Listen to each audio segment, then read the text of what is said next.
Jeg vil nu lave en sandwich til unge studerende, som har en presset økonomi. Det man starter med at gøre, det er, at man skal lave en dressing til en sandwich. Den dressing den består af avocado, 225 gram, og dertil er der kvark her.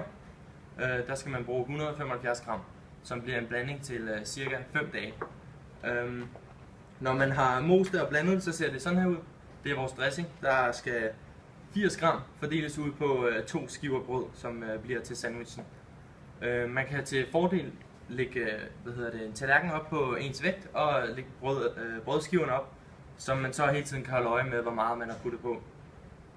Jeg starter nu med at putte de 80 gram på her, og det ser sådan her ud.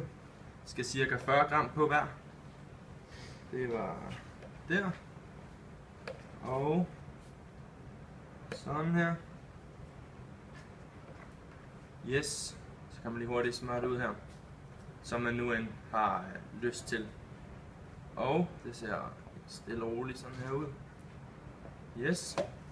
Så har vi de 80 gram på. Derefter så skal der kyllingbryst på. Kyllingbrystet, der skal man have 50 gram. Det er cirka 4 skiver her. Holder man bare øje med vægten. Og det ser sådan her ud. 1, 2, 3, 4. Jamen det passer perfekt jo. Og dertil så skal man bruge spinatblade, som vi har skyllet for at få de værste urenheder væk. Der skal 16 gram på, og der er vægten igen til brug. Yes, så har vi lidt her.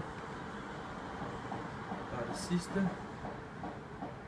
Ups, det kan godt være lidt svært lige at få plads til. Der, så er den i vinkel. Og til sidst så skal vi lige have noget agurk på her.